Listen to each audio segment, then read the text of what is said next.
Hello children, you are welcome to the digital classes of Christ Church Convent Higher Secondary School, Gadawara.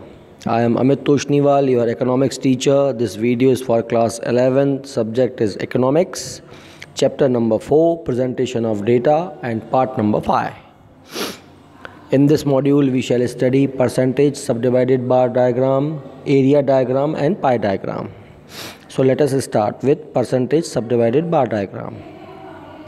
When subdivided bar diagram is drawn on the basis of percentage, उसका नाम ही है percentage of data, so it is known as percentage bar diagram.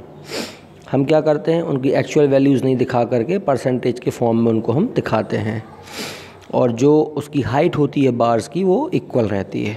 ठीक है, तो ये किस लिए बनाए जाते हैं? Specially for comparing relative changes के लिए बनाए जाते हैं. You are seeing an example on your screen. Items are given: food, clothing, house, education, field, miscellaneous and savings, and expenses on them. Food पे कितना खर्च हुआ? 240, clothing 160 and so on. And we have to represent these datas by subdivided bar diagram on percentage basis, for which first of all we have to find out the percentage of each head of expenditure to the total expenditure and cumulative percentages. तो जितना भी expenditure आपको दिया हुआ है, food का कितना है 240, क्लॉथिंग का plus 160, house plus 120, education plus 80, fuel plus 40, miscellaneous plus 80 and savings plus 80. It comes to 800. Now will find out the percentage. How? See, food का कितना है 240 अपॉन टोटल 800. परसेंट में कन्वर्ट करने के लिए मल्टीप्लाई 100, इट कम्स टू 30%. ठीक है. Now clothing expense कितना हुआ 160 अपॉन टोटल 800. परसेंट में बनाने के लिए मल्टीप्लाई 100, इट कम्स टू 20. अब हम क्यूमुलेटिव भी बनाएंगे इसका, तो क्यूमुलेटिव कितना हो जाएगा? Preceding plus present, 30 plus 20 becomes 50. Then housing 120 upon total 800 multiply 100, it comes to 15. अब क्यूमुलेटिव कैसा बनेगा? सेकेंड वाले का क्यूमुलेटिव कितना है 50 plus 15 is equal to 65. And like this we complete the table. So it comes to 100%. You see at the end 100, तो percentage कितना होता है 100% टोटल. अब इसको हम बार डायग्राम के फॉर्म में शो कर देंगे इस तरीके से. तो ये दिख रहा है आपको चित्र, इसके ऊपर इंडेक्स बना हुआ है बाजू में, और उनको डिफरेंट अपन ने डिज़ाइनिंग या कलर दे दिया ताकि वो स्पेशली अपन को दिखाई दें कि कौन सा डिज़ाइनिंग किसके लिए है. तो बाजू में हमने इंडेक्स बना दिया.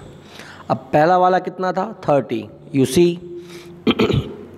On X axis on Y axis you have shown percentage by taking 2 centimetre for 20, है ना. 2 सेंटीमीटर, यदि 2 ब्लॉक लिए हैं मतलब 2 सेंटीमीटर हो गया.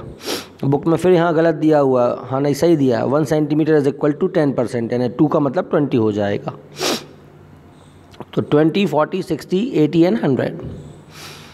अब उसका कितना है 30 मतलब 3 ब्लॉक्स. तो आप देखो अपन ने उसको जो फूड वाला है वो 3 ब्लॉक्स तक बना दिया. ठीक है. उसके बाद क्लोथिंग का कितना था 20, यानी 2 मोर ब्लॉक्स. तो 30, 40 एंड 50, यानी 40 और 60 के बीच में ये बन गया, जहाँ पर आपको चेस जैसा दिख रहा होगा. ये बन गया आपके पास दूसरा वाला. तीसरा था हाउसिंग, उसका कितना है 15, यानी कि 1 और आधा, यानी 60 और 65, क्योंकि हम इसमें क्यूमुलेटिव भी बना रहे हैं. फिर देन क्लोथिंग, उसका कितना है 10, तो 10% उसका हो गया. और फ्यूल का 5, मिसलेनियस का 10 और अदर 10. तो सबके लिए हमने अलग अलग डिज़ाइंस बनाई हुई हैं. यानी एक ब्लॉक का मतलब है तुम्हारा 10%, तो उसके हिसाब से हमको इसको ड्रॉ करना है. और जो हमने कलर्स इसमें भरे हुए हैं उसके लिए हम बाजू में क्या बना देंगे, इंडेक्स शो करेंगे. ठीक है. अब आ जाएं हम 2 डायमेंशनल डायग्राम्स पे, जिनको हम एरिया डायग्राम्स भी कहते हैं. इसमें क्या होता है, लेंथ और ब्रेड्थ दोनों को ध्यान में रखा जाता है, क्योंकि इसका नाम है एरिया. तो एरिया आपने पढ़ा होगा लेंथ इनटू ब्रेड्थ. तो जहाँ पर हमको लेंथ और ब्रेड्थ दोनों को कंसिडरेशन में लेना है, वो कहलाएंगे एरिया डायग्राम्स या सरफेस डायग्राम्स। ठीक है, तो इनके कॉमन फॉर्म्स क्या क्या हो सकते हैं? एरिया किसका निकलेगा आपका? स्क्वायर्स का निकल सकता है, रेक्टेंगल का हो सकता है, सर्कल का हो सकता है, पाई डायग्राम का हो सकता है। ठीक है, तो ये 4 प्रकार इसके हो गए। अब आप देखें एग्जाम्पल नंबर 13।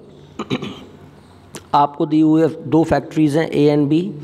उसमें नंबर ऑफ़ वर्कर्स दिए गए हैं। ए फैक्ट्री में वर्कर्स हैं 400, बी में है 600, और उनकी वेजेस दी गई हैं, मतलब मजदूरी एवरेज।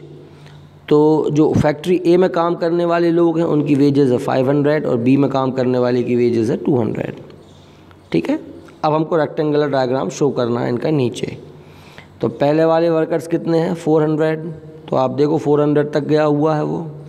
और दूसरा वाला कितना है? 600, तो उनका कितना चला गया? 6 तक। और नीचे भी हमको यही चीज़ शो करना है, उनकी वेजेस शो करना है।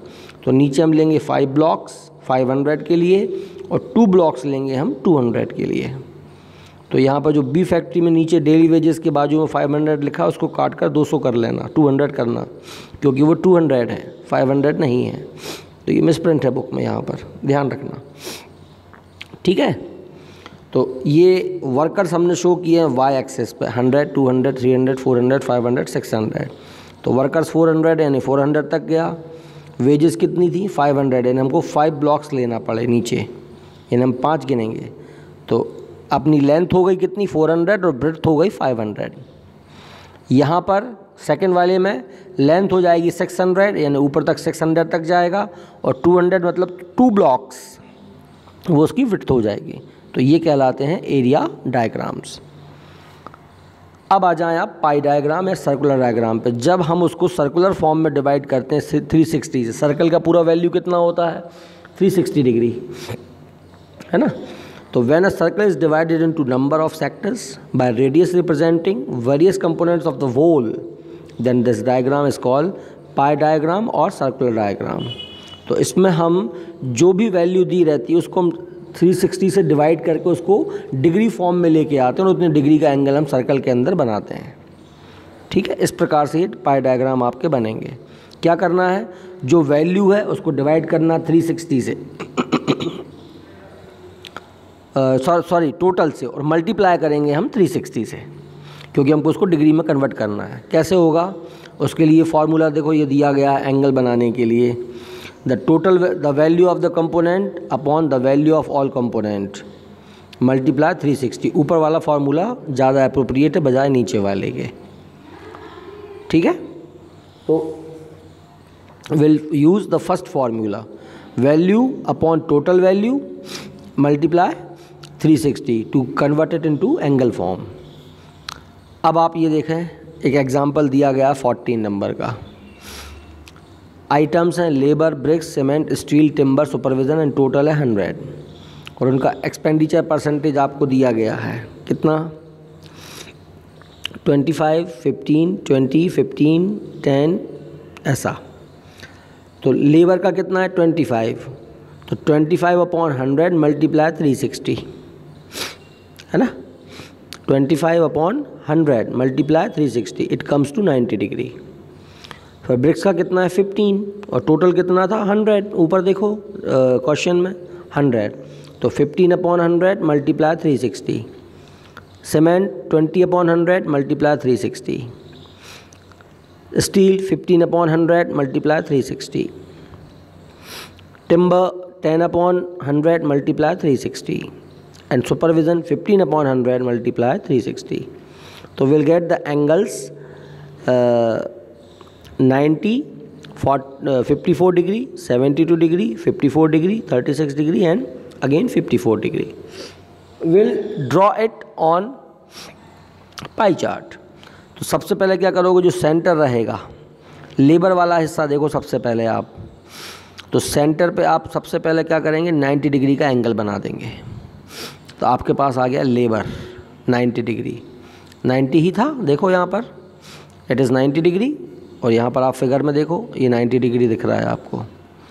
अब सेकंड था ब्रिक्स, कितना था? 54%। तो अब जब तुम अपना प्रोटेक्टर रखोगे तो वो किस पे रखोगे, जो लेबर वाली लाइन जा रही है ऊपर की तरफ परपेंडिकुलर लाइन, उस पर रखोगे और फिर 54 का बना दोगे, तो वो आ जाएगा ब्रिक्स के लिए। सीमेंट कितना है 72। तो अब जब तुम प्रोटेक्टर अपना रखोगे तो ब्रिक्स वाली लाइन पर रखोगे, जो तुम्हारे पास एक और नई लाइन आई है ना, ऑन द लेफ्ट, आपके लेफ्ट में जहाँ पर बी लिखा है, बी की इस तरफ जो लाइन है उस पर रखोगे आप, और 72 का आप एक एंगल ड्रॉ कर दोगे, तो आपके पास सीमेंट आ जाएगा।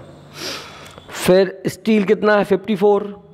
तो स्टील के लिए अब आपका जो प्रोटेक्टर होगा वो सीमेंट वाली लाइन पर रखाएगा, जो नई लाइन आपकी आई है ड्रॉ करने के बाद।